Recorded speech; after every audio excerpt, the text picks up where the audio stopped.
Hello friends, नमस्कार। मैं Lalji Baghel study के ऑफिशियल यूट्यूब चैनल पर आपका स्वागत करता हूं। फ्रेंड्स, आज हम डिस्कस करेंगे 69,000 शिक्षक भर्ती समाचार। थर्ड काउंसलिंग कट ऑफ कितना जा सकती है, नियुक्ति पत्र आज किनको किनको मिलेगा, सेकंड लिस्ट इस दिन तक जारी होगी, 36,590 को विद्यालय आवंटन कब तक होगा। तीन वन बाई वन खबर पर फ्रेंड्स हम दृष्टि रखते हुए बात करेंगे। तो चलो वीडियो शुरू करते हैं।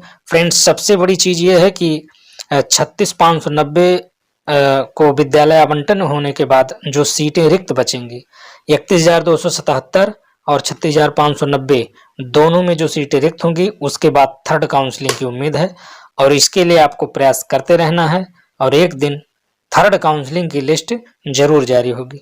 तो देखते हैं फ्रेंड्स, इसमें विज्ञप्ति जो है आ गया है। आप देख सकते हैं कि सत्य प्रकाश, अनुसचिव उत्तर प्रदेश शासन सेवा में महानिदेशक स्कूल शिक्षा उत्तर प्रदेश लखनऊ, जो कि 21 जनवरी 2021 का मैटर है। बेसिक शिक्षा अनुभाग 5। विषय, परिषदीय विद्यालयों में कुल 69,000 रिक्त पदों के सापेक्ष शेष 36,590 अभ्यर्थियों के लिए चयन नियुक्त के उपरांत विद्यालय आवंटन की प्रक्रिया के संबंध में। तो अब कन्फर्म है कि विद्यालय जल्द ही जल्द आवंटन हो जाएगा और आवंटन होने के बाद सबको अपने अपने स्कूलों में भेज दिया जाएगा। उपयुक्त विषयक अपने कार्यालय पत्रांक महानिदेशक स्कूल शिक्षा दिनांक 14/1/2021 का कृपया संदर्भ ग्रहण करने का कष्ट करें, जिसके द्वारा परिषदीय विद्यालयों में कुल 69,000 रिक्त पदों के सापेक्ष शेष 36,590 अभ्यर्थियों के लिए चयन नियुक्त के उपरांत विद्यालय आवंटन की कार्यवाही करने हेतु मार्गदर्शन दिए जाने का अनुरोध किया गया है।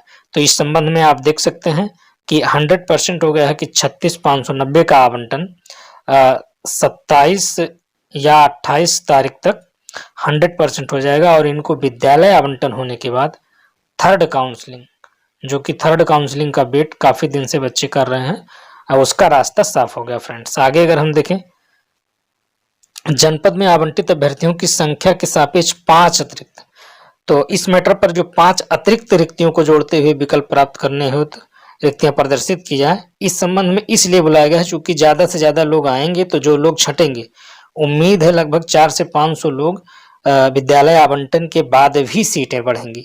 तो इसलिए 5 को अतिरिक्त बुलाया गया है।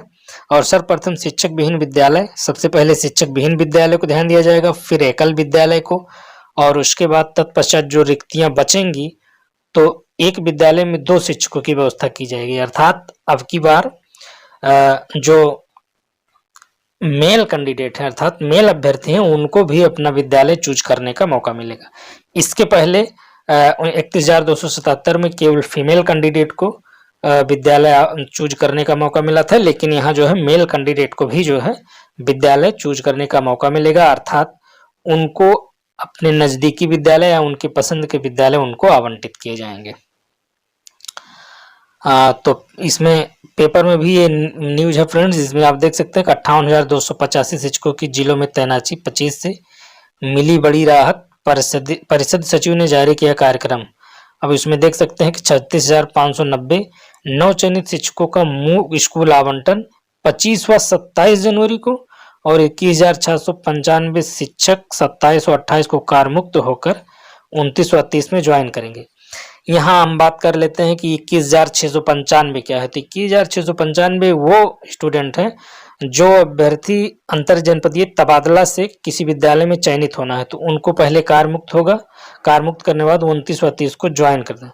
तो अंतिम रूप से अगर हम बात करें तो 30 जनवरी या 30 तारीख को कंप्लीट रूप से 36,500 विद्यालय आवंटन भी हो जाएगा और जो अंतर जनपदीय तबादला वाले हैं उनका स्कूल भी, उनको भी आवंटन हो जाएगा। तो कुल मिला के 30 तक 100% इसमें जितने मतलब वो थे गड़बड़ी, उसको सही कर ली गई। अर्थात जितने रास्ते में कठिनाई थी उस कठिनाई को ठीक कर लिया। इसके बाद केवल और केवल एक कठिनाई उनके पास बची, जो कि थर्ड काउंसलिंग। अब थर्ड काउंसलिंग की उसके बाद जो है जारी की जाएगी। आगे अगर हम देखते हैं, थर्ड काउंसलिंग से संबंधित सोशल मीडिया पर भी खबरें छाई हुई हैं।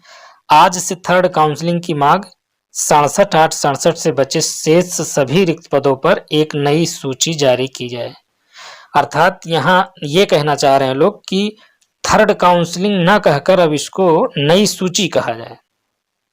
चूंकि थर्ड काउंसलिंग नहीं, इसमें अगर देखा जाए फोर्थ काउंसलिंग हो गई, 4 काउंसलिंग तक हो गई।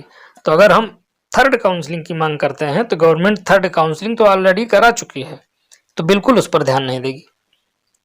इसको नई सूची या सेकंड चेन लिस्ट की बात करें तो यहाँ जो है मांग किया गया है कि सेकंड चेन लिस्ट की मांग की जाए उनसे, उनके मंत्रियों से मिलकर, उनके अधिकारियों से मिलकर, अपने जिले में सांसद को जो आप प्रत्यावेदन दे रहे हैं, हर जगह चेन सूची, थर्ड चेन सूची के स्थान पर सेकंड चेन लिस्ट या नई चेन सूची जारी की जाए, ऐसा मांगने का आग्रह किया गया है। उसी संबंध में अगर देख लें, 36,590 वालों का विद्यालय आवंटन 27 जनवरी तक हो जाएगा। फिर तीसरी काउंसलिंग हेतु सूची जल्द जारी होगी। यहाँ भी तीसरी सूची बात की गई है, तो तीसरी के स्थान पर सेकंड लिस्ट या नई चेन सूची जो है जोड़ा जाना चाहिए फ्रेंड्स। आगे इसी संबंध देखते हैं, लगभग 500 लोग तो विद्यालय आवंटन में ही अनुपस्थित होंगे। अर्थात जब 36,590 लोगों का विद्यालय आवंटन कर दिया जाएगा तो 500 सीटें ऐसी खाली होने की उम्मीद है जो आवंटन में नहीं जाएंगे, अर्थात आवंटन होने के बाद विद्यालय में ज्वाइन नहीं करेंगे, क्योंकि उनका एलटी ग्रेड में या टीजीटी पीजीटी में या डिग्री कॉलेज में या पीसीएस में या आरओ में, मतलब किसी भी दूसरी जगह नई वैकेंसी में उनका सिलेक्शन हो गया, इसलिए वो प्राइमरी में नहीं आएंगे। तो ये आप समझ सकते हैं कि जो सीटें हैं वो दिन प्रतिदिन बढ़ती जा रही हैं। तो उम्मीद है लगभग 8,000 सीट आपको मिल जाएगी, और उस पर जब काउंसलिंग होगी तो मेरिट भी बहुत नीचे जाएगी फ्रेंड्स। एक नई सूचना आपके लिए है, यूपी में नौकरी में भर्ती की उम्र 30 वर्ष करने की सिफारिश। सरकार द्वारा ये विचार किया जा रहा है कि जो नौकरी में 40 वर्ष तक जो है अब तक कर सकते थे आवेदन, आरक्षित वर्ग की अधिकतम उम्र सीमा 45 वर्ष और उनकी 40 वर्ष, तो इनको 35 और उनको 30 करने की सिफारिश चल रही है। अभी ये दोस्तों लागू नहीं हुआ है, लेकिन मैटर जो है सुगबुगाहट शुरू हो गया। तो इसके लिए आपको क्या करना पड़ेगा, इसके लिए एक बड़ा सा आंदोलन करना पड़ेगा, सभी को रोड पे आना पड़ेगा और सरकार के अगेंस्ट जो है प्रोटेस्ट करना पड़ेगा कि 30 नहीं, वो जितना है वही सही है। 30 कर देंगे तो बहुत से नौजवान ऐसे हैं जो बेरोजगार रह जाएंगे और उनकी तैयारी कंप्लीट हो चुकी है, लेकिन सारा पढ़ाई जो अब तक पढ़े हैं वो जो है उनका खत्म हो जाएगा। तो इसके लिए आपको जोरदार प्रयास करना पड़ेगा और सरकार से मांग करना पड़ेगा कि 30 वर्ष ना करके इसको 40 और 45 ही रहने दिया जाए। तो ये खबर थी। तो कुल मिलाकर फ्रेंड्स आपसे मैं ये आग्रह करूंगा कि थर्ड काउंसलिंग के लिए आप लोग एकजुट होइए, और अब 30 जनवरी के बाद उनके पास और कोई टाइम नहीं है कि किसी और वैकेंसी को। 30 जनवरी के बाद केवल और केवल थर्ड पे ही उनको काम करना है।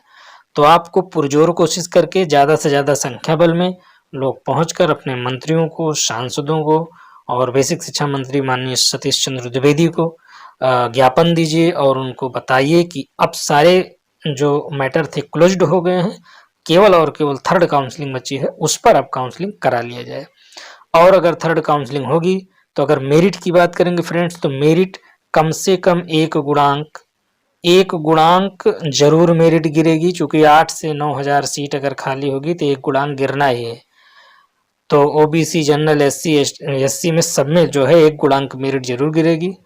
तो आज प्रयास करिए आप लोग और अपनी काउंसलिंग सुनिश्चित कराइए। तो फ्रेंड्स यही थी आज की जानकारी। तो मिलते हैं नेक्स्ट वीडियो में फ्रेंड्स, तब तक के लिए नमस्कार।